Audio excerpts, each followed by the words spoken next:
John McDonnell there last night. Aaron Bastani, the Shadow Chancellor, says the party is engaged in wargaming type scenario planning to deal with possible runs on the pound and capital flight if they get into power. Is that an admission in your mind that Labour policies would frighten the horses?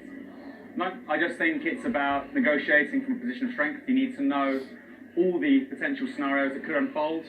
Maybe nothing would happen, maybe we'd have a mass capital flight. I think the former is more likely than the latter, but it shows the astuteness of John McDonnell, that he's willing and able to just communicate that to the British public. Right. It could happen. I think that level of honesty actually is what endears him, not just to the Labour base, but the public. Does it endear you, this honesty within the Labour Party about possible flight of capital? Well, it is honest, and we can commend him for that. But I think a lot of people sitting at home would be slightly concerned to hear the Shadow Chancellor say that, and indeed Aaron, to say there could be mass capital flight if Jeremy Corbyn becomes Prime Minister. I mean... Or is this just typical of people like you on your side of the argument trying to condemn any incoming Labour government before they've even got there? I mean, if people of the right were coming out and saying, oh, there'll be mass capital flight if Jeremy Corbyn becomes Prime Minister, then fine. But this is John McDonnell saying it. You know, you look at the chap they've got in to come and do this wargaming for them, a professor called Richard Barbrook.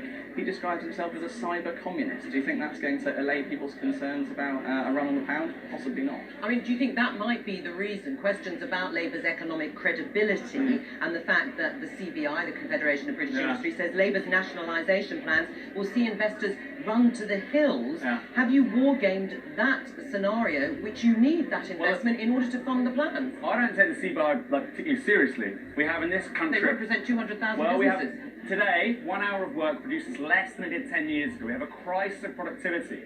And election after election, they have backed consecutive administrations who have not done anything about that. Wages down 10.4% since 2007. GDP per head really going nowhere. Now, is that the CBI's fault or the government's fault? It's about a rigged system which is upheld in the media and in politics, and I think also, yes, by the CBI. Right. I mean, in many ways, though, Jeremy Corbyn has been vindicated, hasn't he?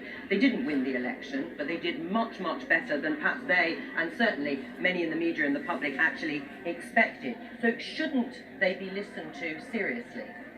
I mean, we have to take them seriously, and it's absolutely important that people like the civil service make preparations for the eventuality of a common government. They're here in a way that I haven't seen for a few years. I mean, we had Fabian Hamilton, who's the shadow disarmament minister. Shadow Minister for Peace. Sorry, exactly, peace and disarmament. And he revealed the other night that he or Emily Thornberry had met with the civil service during the election to prepare for what would happen in the event of a Labour government, and they put out their plan to a senior Foreign Office civil servant for a disarmament minister, and their plan for disarmament, the senior civil servants apparently replied that that was brilliant. I wonder if that's really what they think. Right, well, we'll be talking to Fabian Hamilton a little later on in the programme.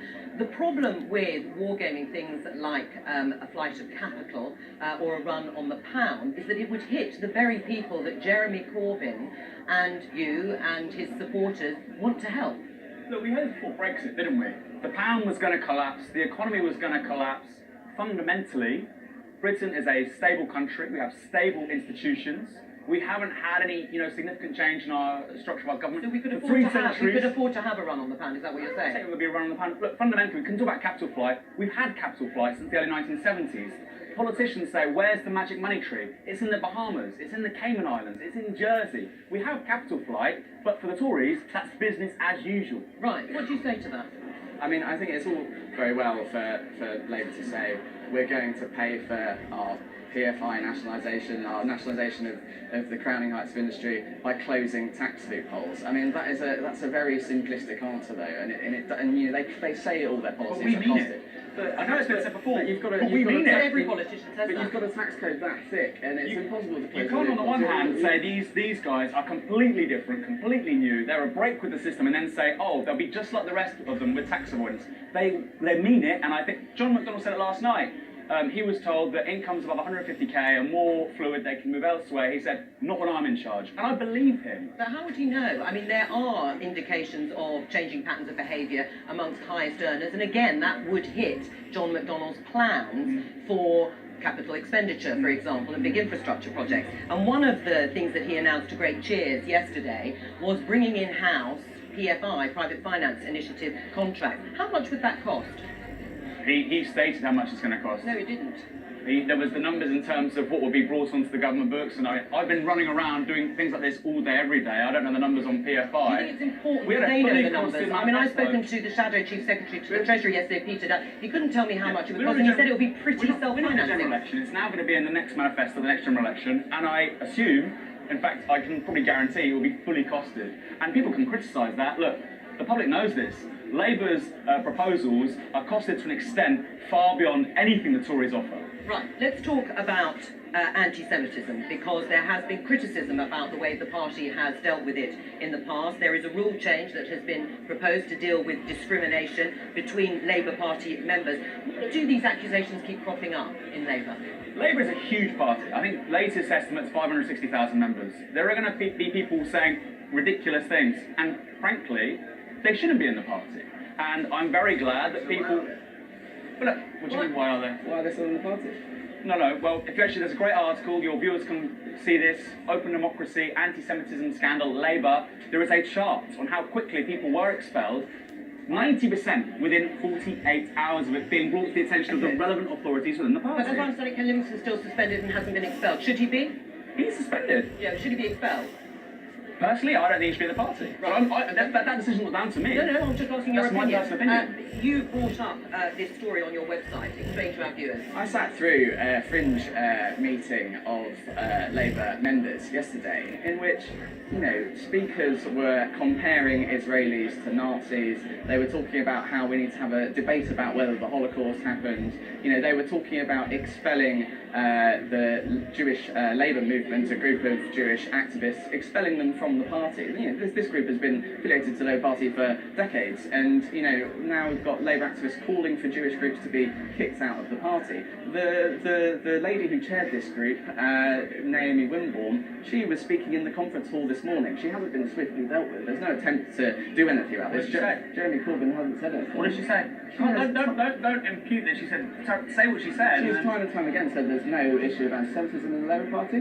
That's not abusive, is it? I mean, you think she should be expelled for that? No, but it's She's denying it. I disagree with it. She has chaired an event. I disagree with it. A tiny event, Alex. I mean, you went there because you know what's going to happen. It was a tiny event. So that's okay then? Just because it's not okay. So you're going to get there are probably 80, 90, 100 people at that event. And you know it's incredibly marginal. And look, these are the same tunes we heard in June. And guess what? They don't go very far. Is it acceptable for people to cheer at a Labour fringe event? It was outside. It wasn't on the official fringe event. It was an event that was on the list, though, that was certainly in the publications that have been around here at conference. And if people are questioning whether the Holocaust happened or not, is that something that should happen in any part of Labour conference?